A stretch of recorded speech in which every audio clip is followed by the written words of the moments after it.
answers, and I'm so happy to have him back on this show. Here he is now. Jeffrey Rath. Oh, thank you for joining me. I'm just going to remove this. Jeffrey Rath, thank you for joining me, because nobody explains what the Alberta agenda is about better than you do. And I want to talk about that right now. Because here we are in the precipice again of Albertans having the right to decide their future in a municipal election. Is that going to happen? Are Albertans going to be allowed to do that in the next municipal election? No, it won't be. The next municipal election in Alberta is in October. The time frame that we're on now, because of delays in the proclamation of the referendum legislation, realistically, we're now looking, at the spring of 2026, which is what Danielle Smith was planning all along.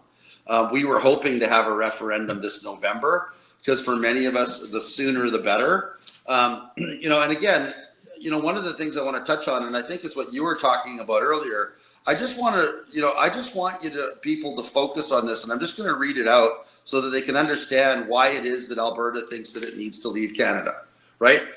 The Prime Minister of Ontario and Quebec and the Maritimes, Mark Carney, has stated in a book he wrote called Values that Western society is morally rotten. It has been corrupted by capitalism. This requires rigid controls of personal freedoms, industry, and corporate funding. This is not a promise to make the lives of ordinary people better, but temporarily worse. This will be a world of severely constrained choices, less flying, less meat, more inconvenience, and temporarily more poverty.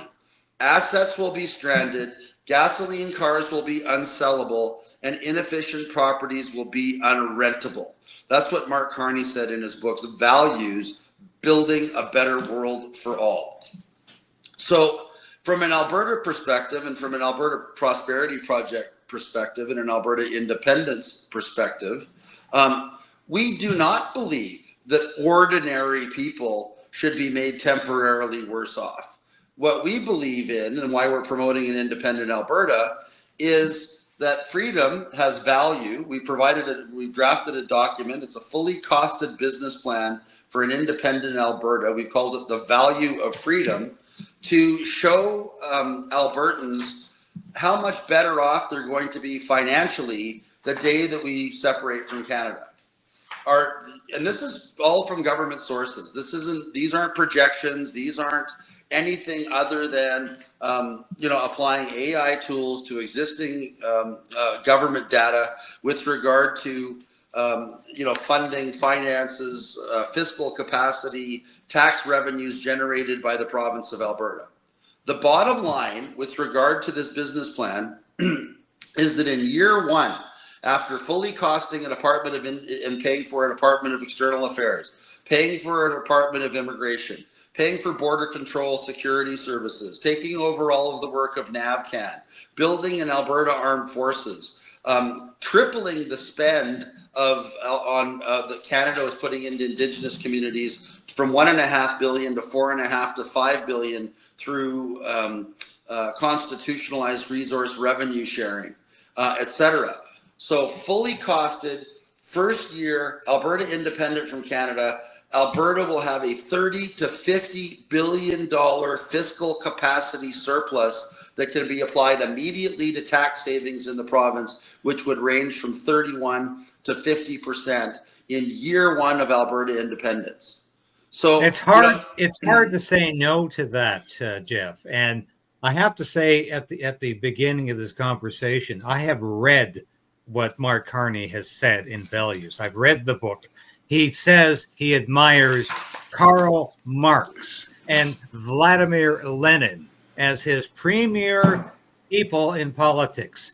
Well, I've read Das Kapital. I have read the Communist Manifesto. I have read Mein Kampf by Adolf Hitler. These are horrible books written by horrible people who talk about taking over the government. And I would put Mark Carney in that same category. He's written horrible books about taking over the government, and that's exactly what he's doing right now in Canada. He wants this country to be vacant. He wants to take over this country, and he's doing it. And thank God you're putting out this information right now about what Alberta could possibly be without not only Mark Carney, but without the federal government's thumb on the people of Alberta. Thank you for doing that. No, I mean, we think it's necessary. We actually, we believe fundamentally that Mark Carney is not only an existential threat to Canada, but he's an existential threat to the province of Alberta and to all Albertans.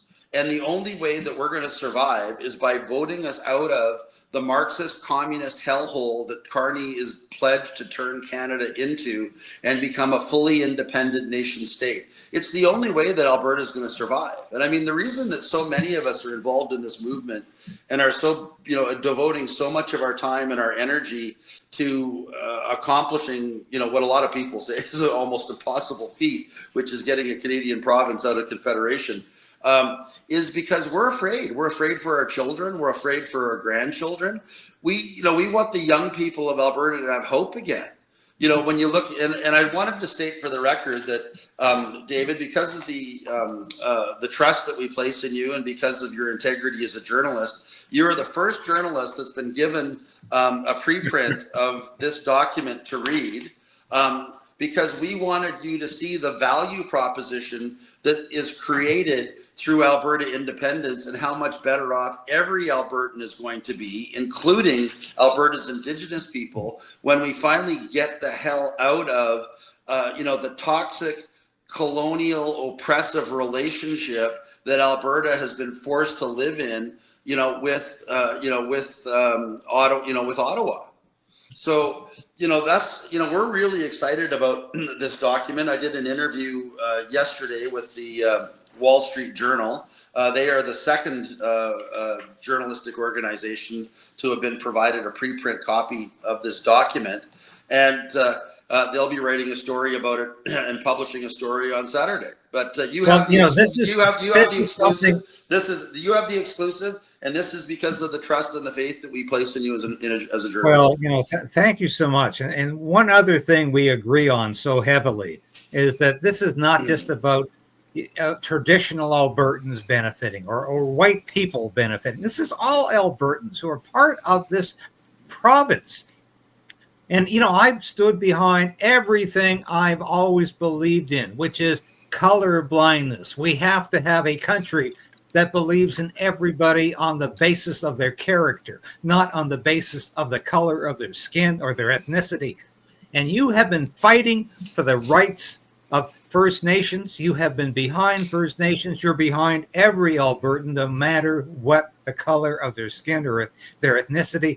And this is something I want to express very clearly today, that the Alberta independence movement is not about some crazy idea for people who are just white or belong to the original Albertans. It's about people who belong to Alberta today, regardless of their skin color, regardless of their ethnicity. And this is what you're fighting for so hard, because First Nations are going to could benefit from an independent Alberta. No, they will benefit from an independent Alberta. From India, from Sikh Canadians. Everybody is going to benefit from this. And this is something I think people need to know. This is not some right-wing conspiracy. This is about freedom for everybody, regardless of where they come from. Well, and what people need to see when we fully release this business plan next week is that, this isn't a radical right-wing document. What we're doing is we're looking at existing sources of dollars, where they're being budgeted today, how they're being spent today, and then looking at how much better off we're going to be when Alberta is no longer sending $70 billion a year to Ottawa to only get $20 billion barely back a year in so-called federal transfers of our money back to us, right? So, that's one of the things that I've always, I've been asking the Alberta chiefs, and a lot of them are now engaging. I had a really, really positive meeting with the chief and council, just a few days ago, and we were discussing, this very matter. And all of them are looking at the plan that we have for Alberta, and they're going like, we'd be so much better off. Because it's like, because the relationship with Ottawa is toxic. I mean, if it's possible, the Indigenous relationship with Ottawa is more toxic than the Alberta relationship with Ottawa. Ottawa has intentionally kept Alberta Indigenous people in abject poverty for 150 years. They still live in communities where 3 families are crammed into a 1,200 square foot CMHC approved house that's literally falling down around them with black mold, no safe drinking water, et cetera, et cetera. And Canada feels free to do that because most of these communities are isolated and remote in northern Alberta or in places off the beaten track where they're out of sight, out of mind, and nobody can see the abject poverty that Canada has put these people in. And, this business plan that we put together, is determined through the constitutionalization of resource revenue sharing, the creation of community endowments for education, economic development, healthcare, et cetera, to create actual wealth endowments and trusts for these communities so that they can manage their own affairs without having to go to a government on bended knee with a begging bowl in the same way that Alberta has to get our own damn money back so that we can afford to pay for our doctors, pay for our nurses, pay for our police and firemen, pay for our roads, and then insult to injury, have to borrow $6 or $7 billion every year because we're, so that we have a deficit budget to pay for our police, roads, firemen, doctors, et cetera. Well, Quebec takes $15 billion out of the Alberta economy and out of Alberta so that Quebec can run surplus budgets. I was infuriated the other week when some Quebec politician, I can't remember now whether it was Legault or Parizeau or which one, said there's no culture in Alberta. So, they'll never achieve independence. And it's like, well, wait a minute, we do. We have a very well-defined culture. Doesn't matter what your racial background is, what your ethnicity is. People that are in Alberta all believe in work, family, and having the government stay the hell out of their lives, right? And that's all we want. Why do you think we kicked Jason Kenney out on his ass? Was because he broke that compact by thinking, that he could literally stick his nose into every aspect of family life in Alberta. Albertans won't tolerate that. And then if you want to talk about Quebec having a culture, besides poutine and tourtière and boulettes and, all those lovely foods from French, from my French Canadian heritage that I love to eat, what is the French culture? Being a bunch of parasitic socialists, a bunch of leeches that literally suck off of Albertans and can't run their own goddamn country without $15 billion a year from hardworking people to the West?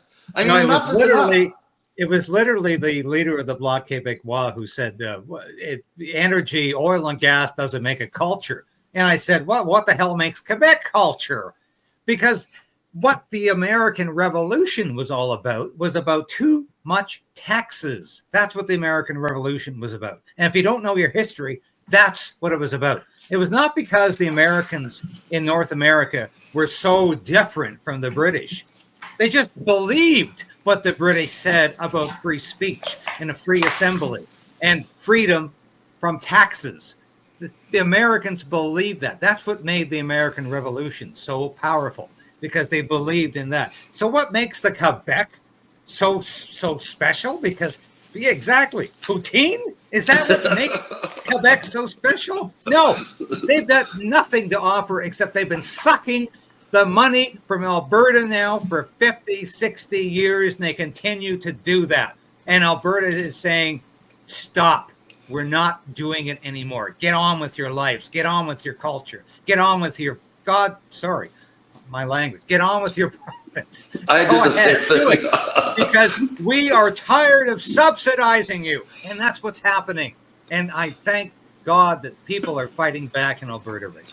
Well, the other thing I wanted to talk about with regard to our business plan is that in year one, because of a $30 to $50 billion fiscal capacity surplus, in year one, we'll be able to have tax cuts of 33 to 55% in Alberta in year one. But if you follow what Danielle Smith has been saying, that for every new pipeline, it's going to generate at least $10 billion a year in revenue to the government of Alberta, with the same amount going to Canada. Well, without that amount going to Canada, each new pipeline we get is going to be an additional $20 billion in revenue. Keystone XL is back on track. I understand that the engineering teams at TransCanada are working on that again and getting that moving. So we'll have Keystone XL. Alberta will be in a much stronger position to negotiate a pipeline to British Columbia when we advise them that every train coming out of BC to Ontario is going to be stopped at the Alberta border. We're going to have a week or 2 week inspection for BC rats to make sure that Alberta remains rat-free. And then we'll send customs inspectors on board to value all of the container goods and put a throughput tariff on those goods if BC won't permit another 2 or 3 pipelines from Alberta through BC. We're easily going to get 2 or 3 additional pipelines from into Montana. And if push comes to shove, and if we need to, we're confident we can negotiate a pipeline through Montana, Idaho, and Washington to the port in Seattle. So, you know, let's just be really conservative and say we get just three new pipelines, not 5, not 6, whatever. We double Alberta's oil production. We double Alberta's GDP, right? By years 3 to 5, Alberta could be generating so much excess fiscal capacity that Alberta will be like Dubai and Monaco. We will have zero income tax. And that's what this plan supports, is a 3 to 5 year plan for zero income tax in the province of Alberta, with modest taxes on residencies in the municipalities, modest taxes, at the point of sale, a flat 10% corporate tax, etc. And we could have zero income tax in the province of Alberta. So who wouldn't want to move to Alberta and work in Alberta? This plan also contains a section on immigration. So we call it actually the immigration and deportation plan. Because of course, as you know, Trudeau and Carney have been flooding Canada, not with landed immigrants, but they've gone through to some of the worst, to most terrorist-ridden parts of the earth, Syria, Gaza, Iran, and they've been handing out what they call open work permits like candy. So these people do not need to be properly vetted to come to Canada. They do not meet the requirements of landed immigrant status, so they don't meet our points test. They don't have skills that they can offer our country that our country is short of. They're not doctors, nurses, and engineers. These are just random people that are literally scooped up with a snow shovel in some of the worst, most violent and terrorist-ridden regions of the world, and then just shaken out over Canada as part of this ongoing effort on the part of the globalists to destroy Canadian society. Right. So in a free and independent Alberta, obviously, and again, all of our Muslim friends and neighbors, Sikh friends and neighbors, Hindu friends and neighbors that are citizens, they are welcome in Alberta. They're our friends and neighbors. But anybody that's here that hasn't been properly vetted, that's just been thrown into Alberta without the consent of the province of Alberta, those people, if they're not gainfully employed and are not contributing to our society, will be deported from Alberta, and they can either have a plane ticket to Ottawa and $1,500 spending money, or a ticket to their country of origin and $1,500 spending money, and they can and move on with their lives. And then henceforth, the new immigration plan for Alberta is that the priority for immigration to Alberta will be people born in Canada, because they're the most easily assimilated. They have the most similar levels of education and types of education to integrate into our society. People who are Canadian citizens, and people who have something to offer to Alberta. So that's the plan going forward. And the great thing about it is we get to zero tax in 3 years, zero income tax. We won't need to bring anybody in from outside of Canada. Alberta will be flooded by immigrants from Ontario, the Maritimes, Quebec, wherever it is, wanting to come and live and work in Alberta in a tax-free jurisdiction, in what used to be a part of Canada. Why wouldn't they? I might be part of that flood, Jeff. So, you'll happily see when you read the points program that we put out for Alberta citizenship. You'll easily qualify. But I wanted to ask you, and I hate to take up too much of your time, but no, I love talking to you. Take as much time as you need. What you're talking about is so incredible, but. What do you think about Mark Carney's performance so far? He is basically trying to steal the talking points, and I say talking points intentionally, from the Conservative Party of Canada. He talks about safe streets, talks about building strong borders, talks about a better national defense, a stronger national defense. He's stealing the talking points from the Conservative Party.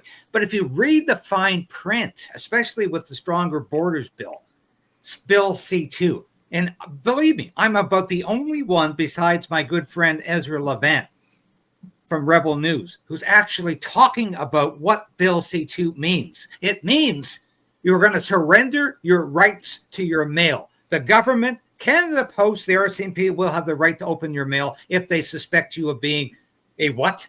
A terrorist? If they suspect you of being organized crime? If they suspect you're involved in some sort of money laundering? And let's be surveillance. And Pierre Poilievre has said nothing about this. But it's worse than that. Pierre Poilievre now reminds me of that little Jack Russell Terrier in the old, in the old Looney Tunes cartoons, following along after the big bulldog. What are we going to do now, Spike? What are we going to do now? What are we going to do now? And it's like, Mark Carney says that we're going to put 250 billion Canadian dollars into building up a war in Europe, and we're going to join a war in Europe. Oh, that's a great idea. I really support that. What are we going to do next, Spike? What are we going to do next? I mean, that's Pierre Poilievre, right? Like, he's just become a parody of himself. He doesn't have the intelligence, the fortitude, to basically say, wait a minute, our strongest and best military ally is the United States of America. So President Trump has an issue with our failure to meet our NATO commitment. He has an issue with our trade surplus. He has an issue with our lack of border security.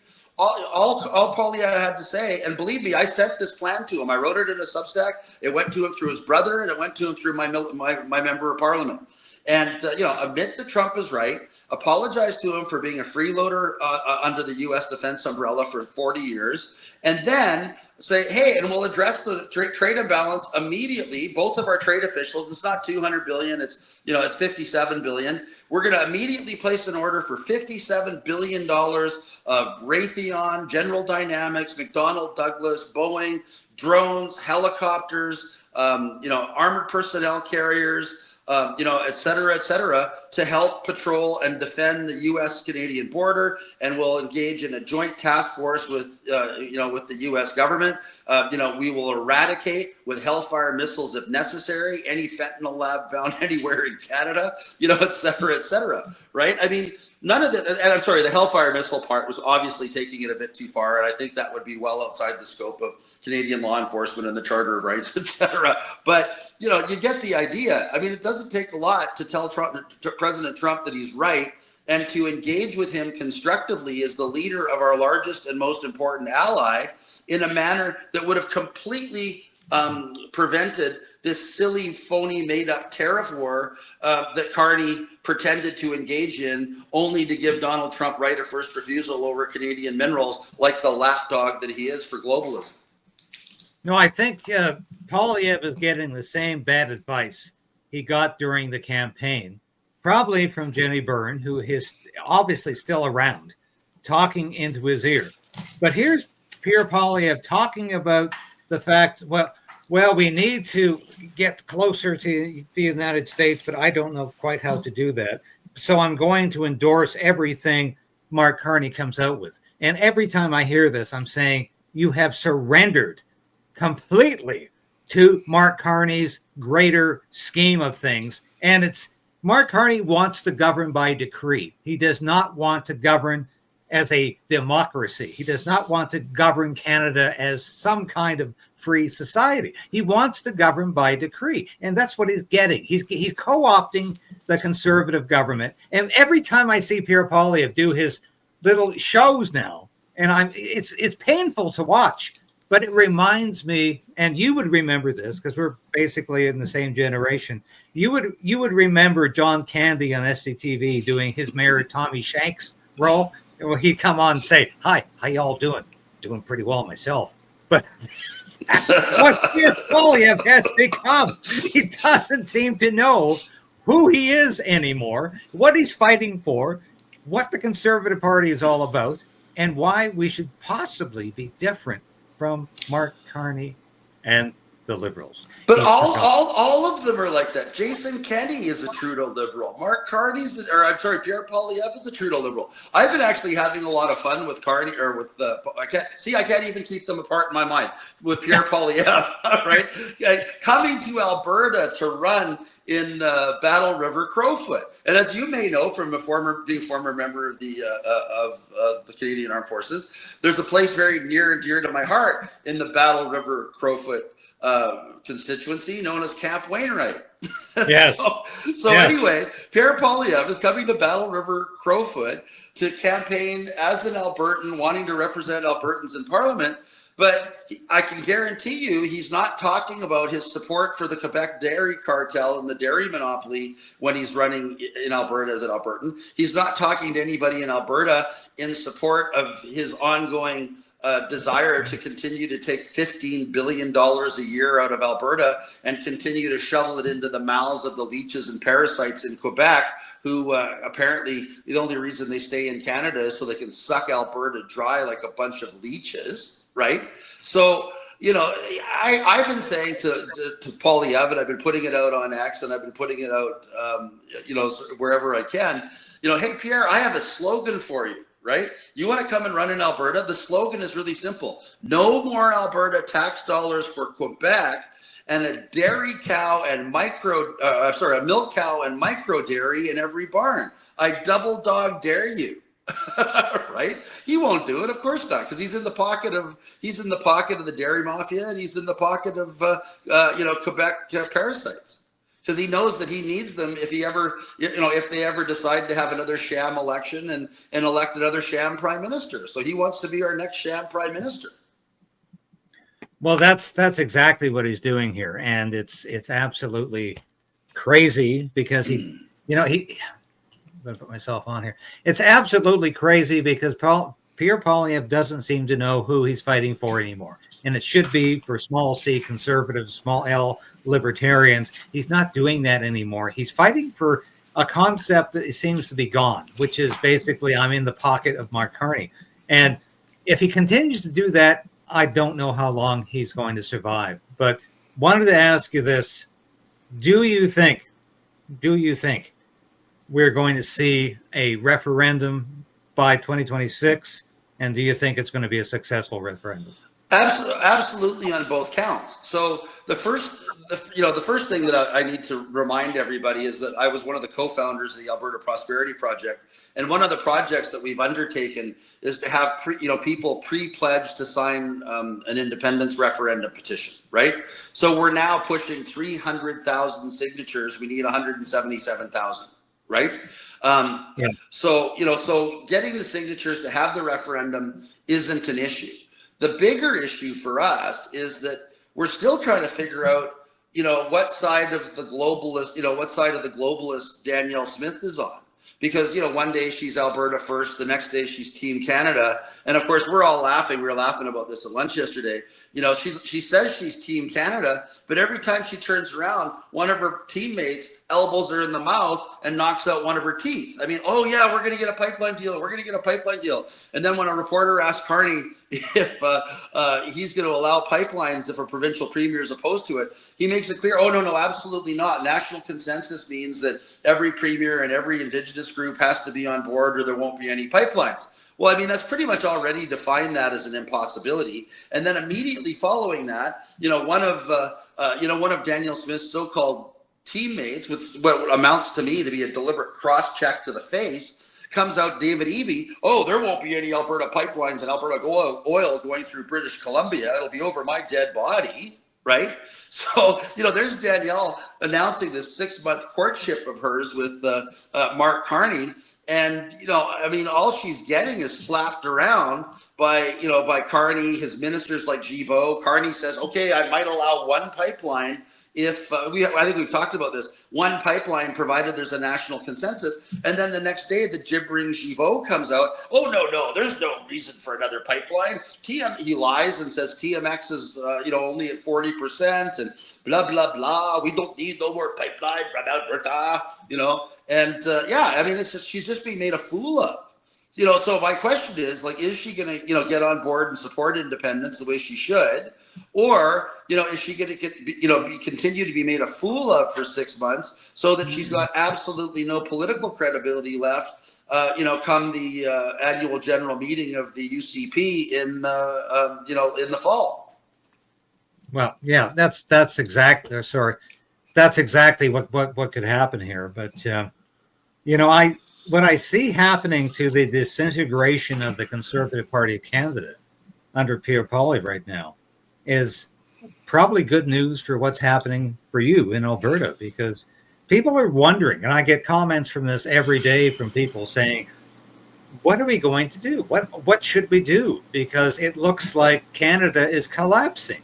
It looks like we have no alternative anymore than this guy named Mark Carney, who is redefining Canada as he speaks. This is a globalist who's never changed, as we acknowledged at the beginning of this conversation. This is the guy who wrote a book about how much he admires Karl Marx, how much he admires Vladimir Lenin. This man hasn't changed over the years. So why should Canadians think he's suddenly going to be a small C conservative? He is bringing us closer to nuclear war. And I can't say that enough. Nobody else is acknowledging this. He wants to fund Europe by 225, and I think you came up with this figure, $150 billion euro comes out to $225 billion Canadian, about $200 million US. He is on the precipice of getting us into a nuclear war with Russia over Ukraine. And Canadians continue to say, oh, we like Mark Carney. He's making decisions really fast. And we like Mark Carney making decisions really fast. I think this guy is the greatest danger to Canadian democracy we've ever had. He's the greatest danger to world peace since Adolf Hitler. I think he's the greatest danger posing anything. And I think what you're doing here, Jeff, in Alberta, if you're successful or not, what you're doing is saying, whatever happened to Canada being about freedom of speech and freedom of assembly and freedom to say what you want and not spending $1 trillion a year on national defense in peacetime? These people are madmen. Well, Thank God. The whole thing is really, really, really troubling. But what troubles me more is, the fact that, Danielle Smith has yet to, clearly, define her position on what's going forward. You listen to her half the time, she says she's opposed to independence and will do everything that she can to keep Alberta in Canada. And then when we see, so she's brought in this, lowered the threshold for signatures on referendum petitions, but at the same time, I'm being told by her and by her office, they're going to completely dilute and confuse the referendum question by adding a whole bunch of other questions in and around the sovereignty question, which, could basically take away from any claim that we would have that the question complies with the Clarity Act. And they're doing it intentionally. I mean, I had this discussion, with, very senior members of their government, and they're going, well, we don't care, Jeff. We're the government. We make the rules. So, to me, that's really troubling that, a question that's this important, they're playing political games with. The other thing is, and we'll be sending Danielle Smith a copy of our fully costed business plan, The Value of Freedom, and we're going to be asking her, and perhaps if you next time you're talking to Danielle, if you could ask her this question for me, Danielle, right? APP has prepared a fully costed business plan that shows in year one, Alberta will have a fiscal capacity surplus of $30 to $50 billion following independence that will allow Alberta taxes to be lowered by 33 to 55%. So Danielle, can you please explain to our viewers why it is that you are so opposed to the wealth and prosperity of your fellow citizens? Why is it that you don't want your fellow citizens to be wealthy and prosperous? Are you, or are you really just there for the billionaires that want to build giant $75 billion or $50 billion carbon sucking machines on the taxpayers' dime? You know, we need to know whose side she's on. She's either for Albertans or she's for the billionaires that benefit from all of these Carney WEF, climate schemes, that put billions of dollars in their pockets every year. And I will be talking to Premier Danielle Smith this afternoon. I will pose that question to her, because you're right. She needs to answer that question. But thank you so much for doing the hard work you're doing, not just for Alberta, but to remind Canadians that we used to be about something called freedom. And we've lost that under Justin Trudeau, under Mark Carney. And I'm not sure we're going to get it back under Pierre Poilievre. But thank you so much for joining me today. My pleasure. Just one more thing before I sign off, just because I know that a lot of fellow veterans watch this program.